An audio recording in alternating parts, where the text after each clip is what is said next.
Jaden Show, and here's your host, Jaden Cornelious. Yes, it's the Jaden Show. Welcome. Happy Sunday, lovely people. I hope you're doing well and that you've had a wonderful, wonderful, wonderful week. I have a super special show again for you this week. I'm going all the way to London to meet Lyn Rajah. She is a lyricist, a composer and a musician, and she plays the mean trombone as well, I'm told. But anyway, you're going to meet her in just a minute. But I really like not only showing like super wonderful videos, but I also like showing live events as well. So let's go and watch a bit of Lyn in action at Open Mic Night a couple of years ago. This is Lyn, this is Sea Green. We'll go meet her in a minute. The rain hits the pane outside, mixes my emotions that I just can't hide. I look again through the window, your face drifts into my mind. You see a smile that reminds me of mine.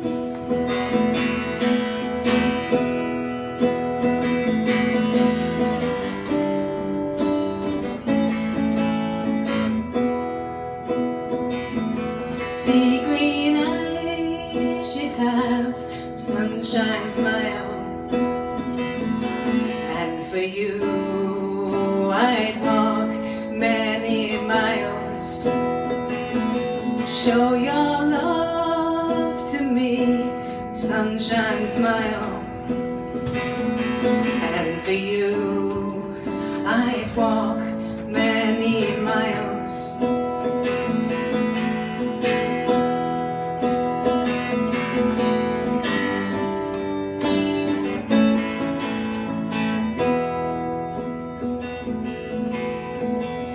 Down the street on a clear day, notice what things inspire you, from people to places, a distraction from the crew, keep in the right direction even if it feels wrong. For there's another line in this educational song. You are wise, my friend, can't deny it, but patience, it fails me no matter how I try. Sea green eyes you have, sunshine smile, and for you I walk many miles.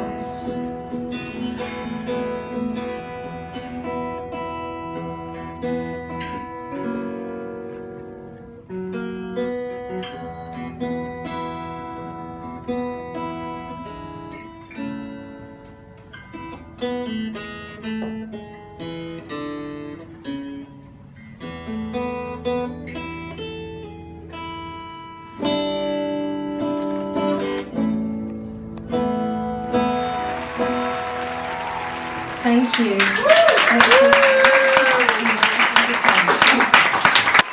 Let's go and meet this week's very, very special guest, the amazing Lyn Rajah, everybody.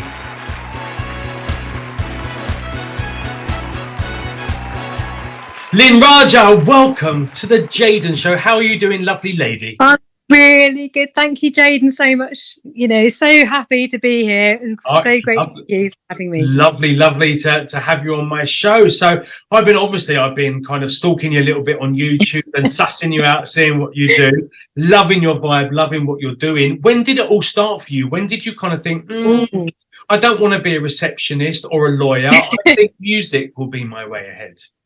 Oh, so, you know, got into music at a young age, but about 2020, you know, had a change of circumstances and just really got into like writing my own music, and it just kind of went off from there. And yeah, I just couldn't stop.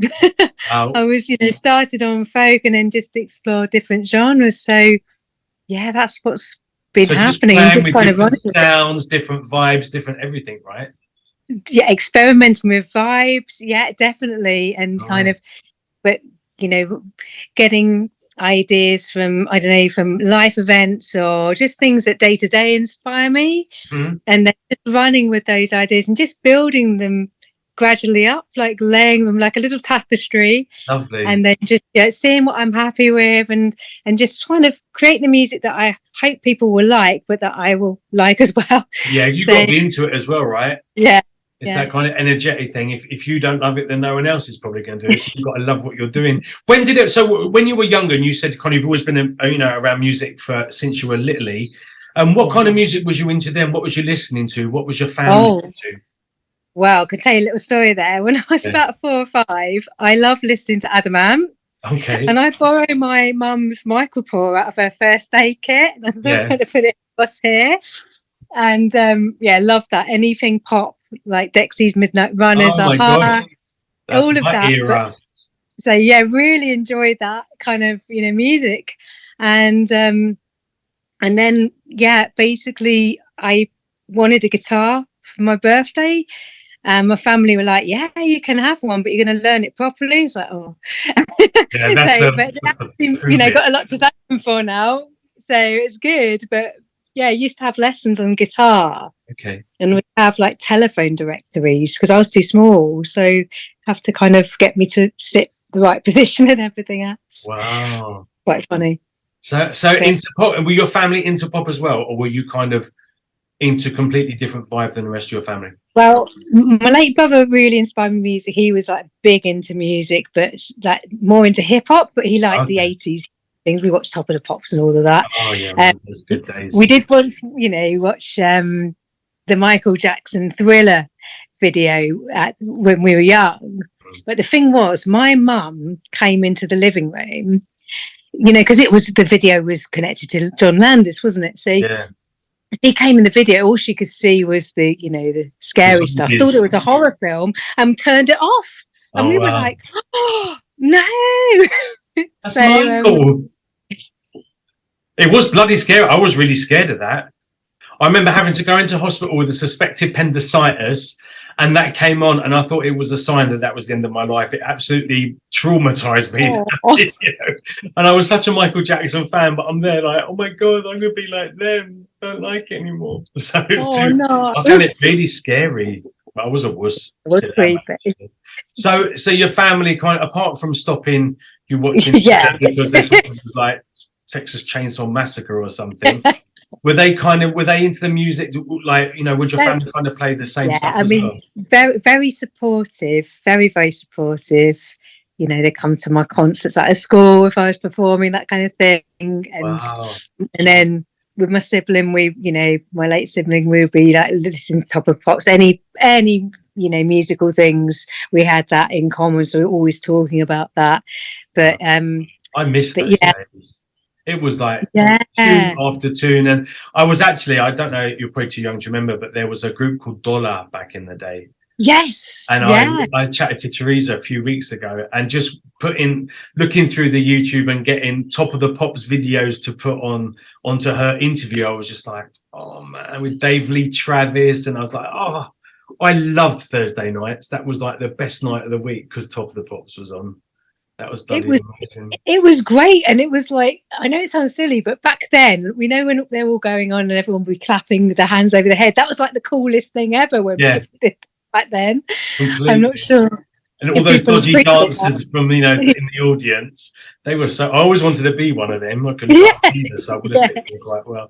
But no, and we always had good music, like on all the programs back in the day, like even Cheggers Plays Pop, and they always had like 5 Star or Dollar or, Bucks Fizz, and it was always like, rah, man. And now it's just like, just got. I know, it's not quite the same. YouTube reminders and Spotify now. That's it. Even MTV isn't the same anymore.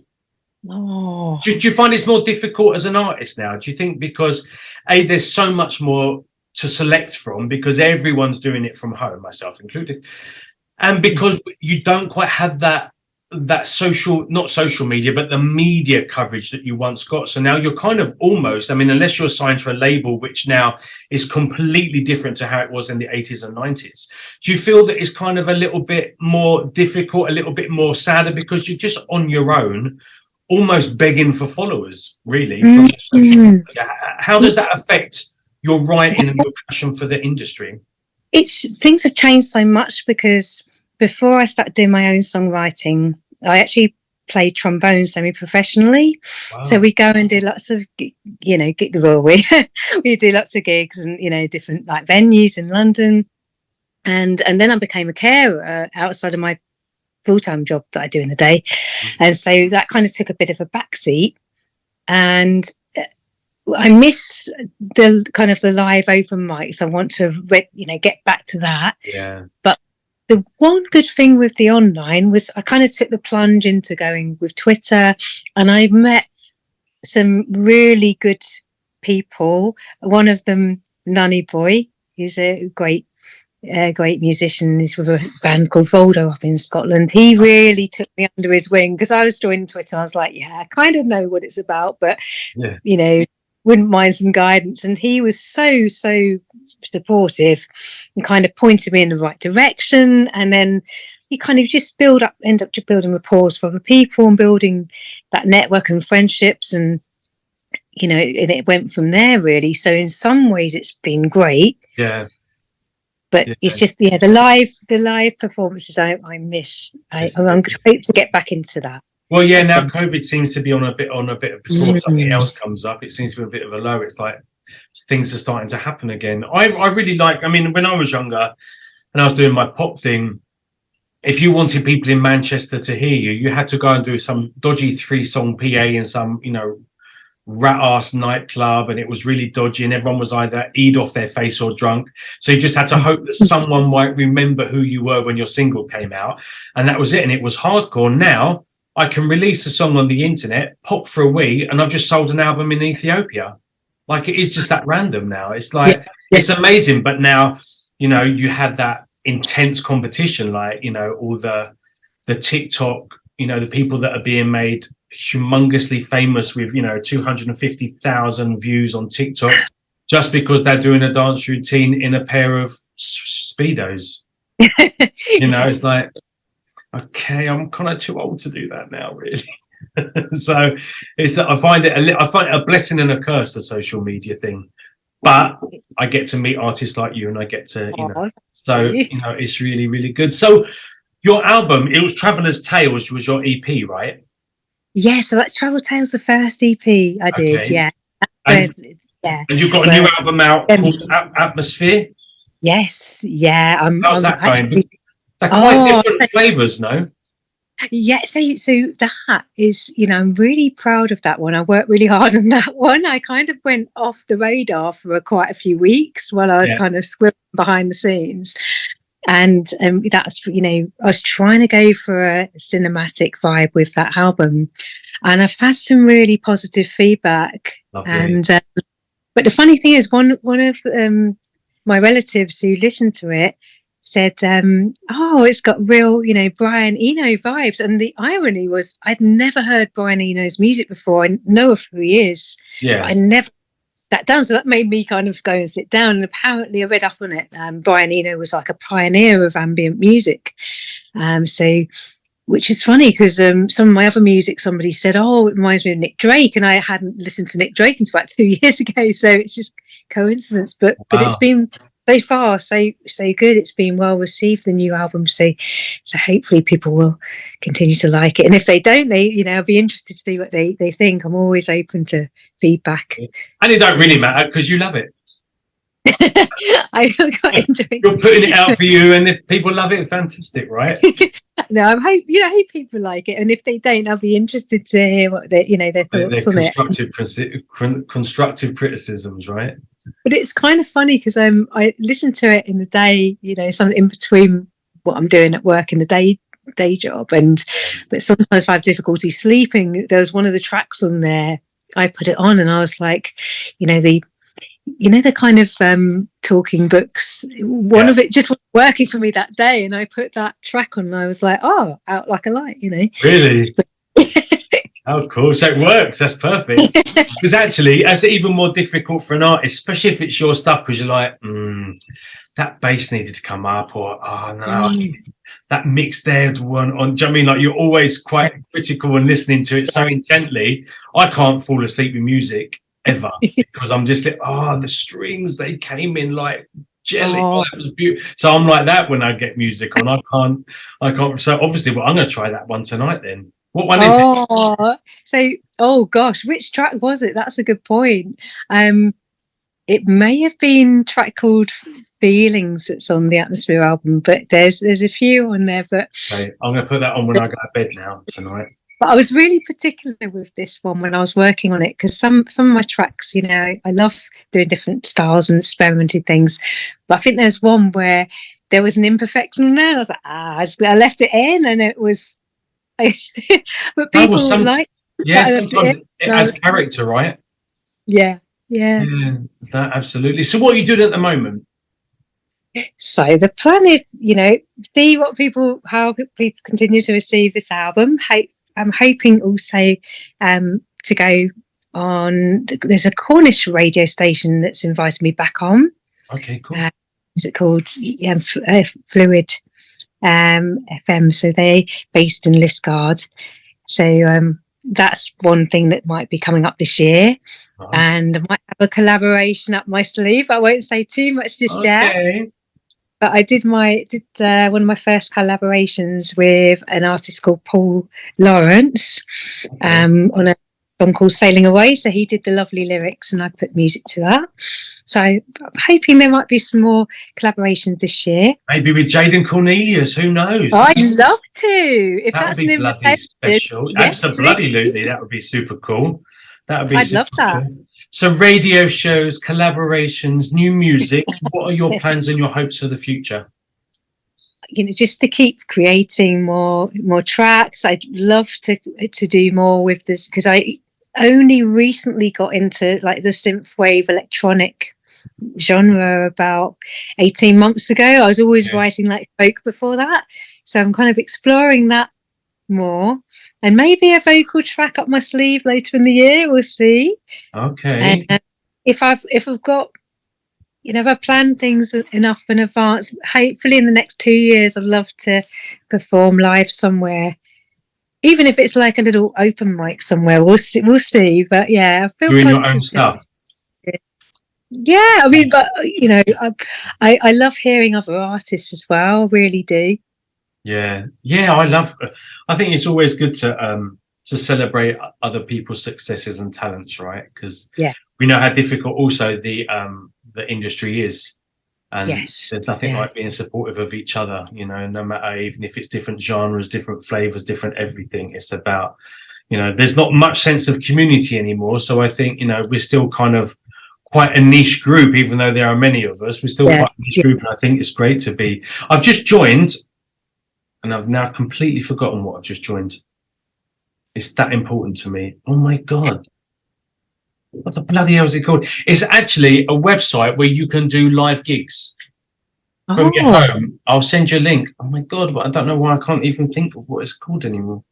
But it's really, really good, because it's like a network. It's almost like, I guess it's like how MySpace was back in the day. Yes. Almost like, it's called Stage It. That's what it's called, Stage It. Oh, really cool. Check it out. And I've literally just joined that because there's a lovely network of people on there, some amazing artists on there, and you can host your own shows from your home, and people either buy tickets or people tip, or, you know, and it's good because, you know, it is your time. People kind of think all music should be for free, but they don't really know, because, you know, you're promoting, right? So, you know, you need this club to promote. Well, they don't see the hours and the hours and the hours and the money that goes into buying instruments, paying for electric, the countless hours stuck in front of your computer, editing, writing, you know, it's, you know, so Stage It, check out Stage It. It's really, really good. I've just joined it myself, actually. So do send me a link, Jaden. That would be great. Absolutely. But what you touched on just there is just so true, because said to some of my loved ones recently, they've been supportive of everything, but I said, do you know how many hours of marketing is involved? I said, do you think last year, I think one day when I wasn't working, I think it was like from 8 in the morning, and it was like 3 o'clock in the morning, I was still going. I was like, no, I must stop. Yeah, absolutely. I used to do my day job was caring for adults and adolescents with with challenging behaviours, disabilities, and normally they're challenging behaviours because they're disabilities. So I was actually kind of getting my hair pulled, spat out, punched, bitten, pretty much every shift. I mean, it was intense work, and that was a 8 or 10 or 12 hour shift. And then when I got home, I was doing another 6 to 10 hours on my social media for my music, and I had this kind of thing on Twitter where it tells you how many people are following you, and it was like, you have 1,290 new followers. You have 1,316 unfollowers. I'm like, how come every week I was always getting more unfollowers than followers? I don't understand. And it was just endless, like endless. And then, and people don't understand as well. I released a single recently, a reggaeton. I'm a classical crossover singer, so classical kind of opera style. I released a reggaeton track with an amazing artist here in Mexico, and people were interested. 2 record companies phoned us up, contacted us and kind of said, one was in Spain, one was in the States. We love the song. We'd written the song as well. We love the vibe. We love the video. We made a lovely video. If you ever get a chance, it's on my YouTube. It's called Without Me. And it was just bizarre. Then they were like, but you've only got 1,000 YouTube followers. Oh, no. So we're not interested. I'm sorry. You're like, oh my God. So everything is based on how, and it takes literally not even 2 seconds to click on subscribe, but no one seems to want to do it. Yeah. It's mad, isn't it? Yeah, it is. I actually listened to your music recently. Oh, really? Yeah. Sorry. I really liked it. Cheers. Yeah, it's all a bit different. And now I'm kind of just doing a bit like you. I'm just kind of, I think the days of having to be pigeonholed into one genre have gone for me. I just want to do what I love now, and not as much as you, because like you still want the people to love it as well. I don't really care if people don't like it, because I'm loving the process of becoming now. And I was a pop boy in the 90s, and then I became classical crossover, and now I'm just doing Jaden. And I'm collaborating with lovely people. I might have a couple of dance tracks coming out this year, and just doing what I want. Life's too short, and we've seen after COVID how fragile this industry is. So now I just think it's about just doing what floats your boat, what brings you joy, right? And I'm sure if it brings you joy, then that's infectious anyway. Yeah, no, I completely respect what you're saying, and good for you as well. And I think even though I do kind of wonder what people think, I think I write stuff that I enjoy. So when I look back, that some people might not understand, but sometimes I will play it back and listen to what I've written. I know some people may not do that, but I quite enjoy doing that sometimes. And I actually put my stuff on my playlist because I kind of want to hear. Like, obviously my classical stuff is on my chill out at home. So like, there's Dionne Warwick and all that, there's all kind of ballads and stuff like that. And then all of a sudden I hear a song and think, I recognize that. And I'm singing, I'm like, actually, it didn't kind of jar, like it did flow from the last song. I'm like, oh, that's quite good. I don't really like listening to my voice. I'm not my favorite singer. But I find it really interesting when a song pops on, I'm singing along to it. I'm like, oh my God, that's me. Like, I completely I was doing the laundry or, cleaning the living room or something. And so I kind of do listen to it on the odd occasion. I think, no, it kind of works. It flows good. So, and I enjoy doing it. I love being in the studio. I love writing and, being in the studio. So for me, that's my best bit.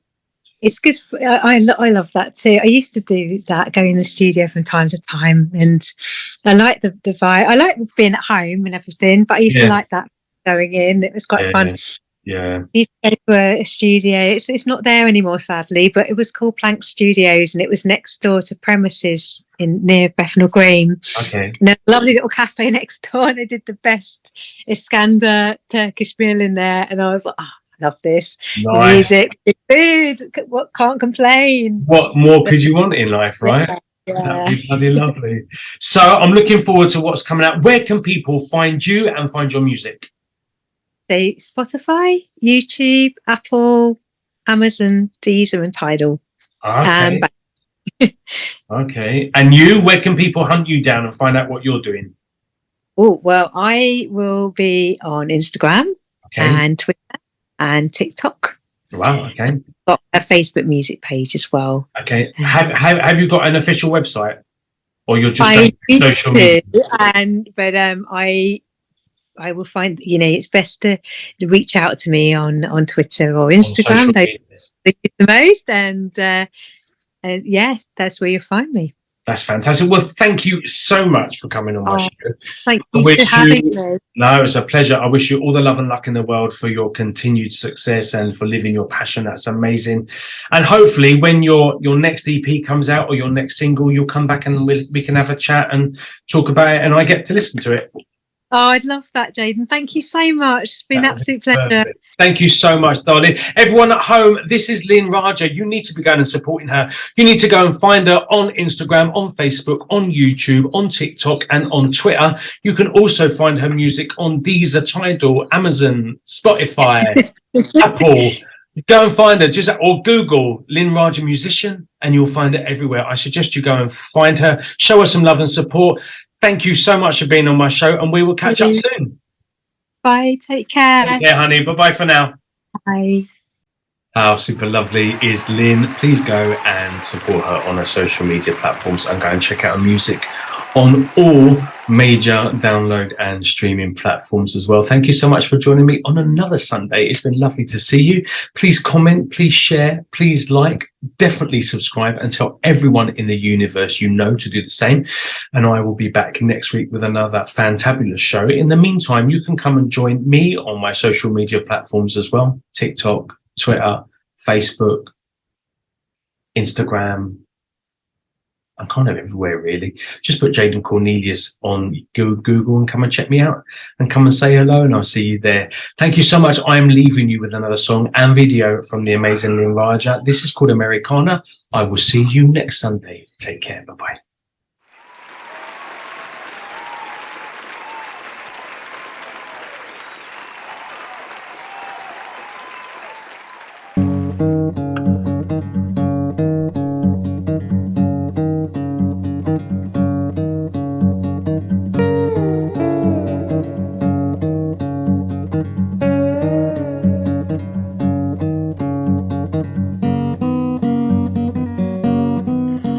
My name's Lyn Rajah and I'm a musician, composer and lyricist, and I'm here at Plank Studios today in East London to promote my debut EP, Travel Tales.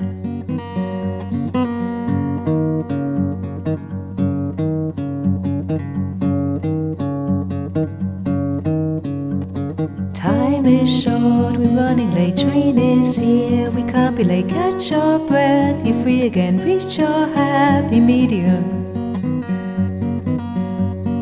Sunset's coming and it's ours for the taking.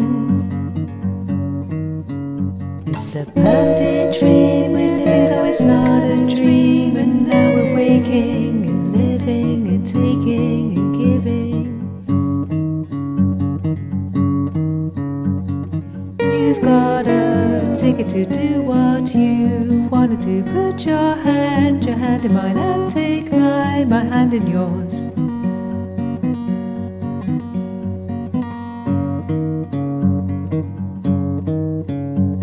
The track playing now is Americana, and I wrote this originally for my guitar students. I used to teach guitar to adult beginners, and I wrote it in tablature form and then split the piece into two sections, bass and treble, and I had to stop the teaching. But I basically took that piece of music forward into my project at Plank Studios. So I've been working on this project now since 2009, and Americana is one of my most recent songs that I've created. And I've expanded it, I've added vocals to it, added slide guitar. It's a song that was influenced by a trip to North California.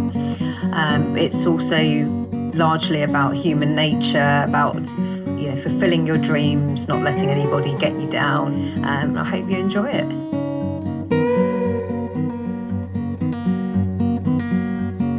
Mindless people try to bring you down, but don't you worry. Your trains are waiting and your ticket's here, so time to hurry.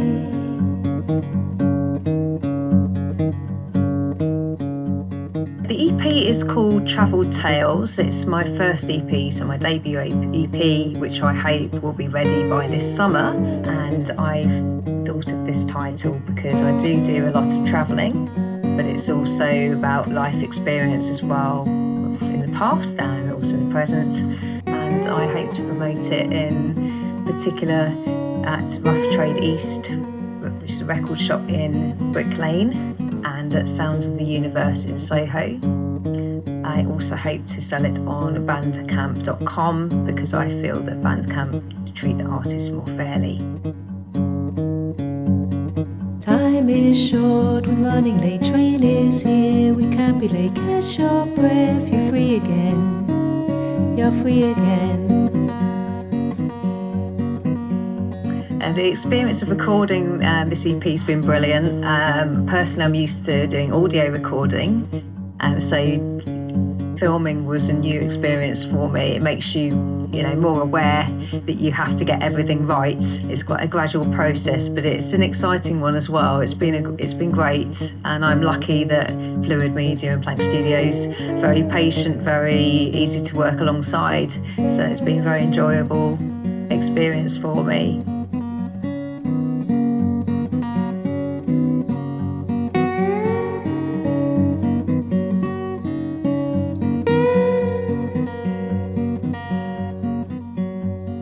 Want to keep up to date with what's happening with the EP and just general news, I have a new website which is www.lynrajahmusician.com. I've also got a Facebook page, I'm on Twitter and MySpace as well, so do keep checking in on those sites to keep up to date with any forthcoming gigs and events.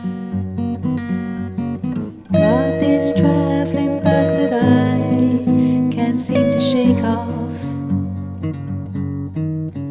Though the world's at our feet, but money's our main defeat. Oh, what a joke!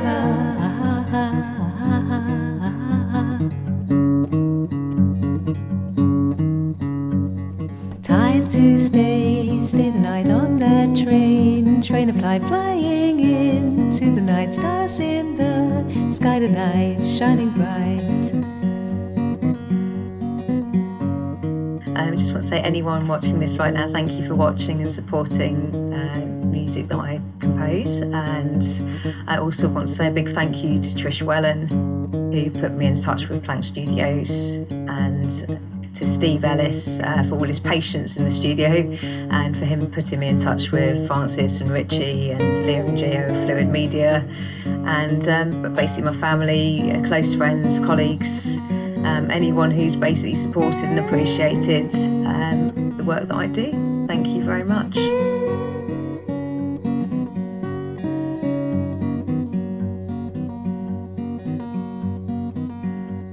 The night falls here with the stars all above for the taking.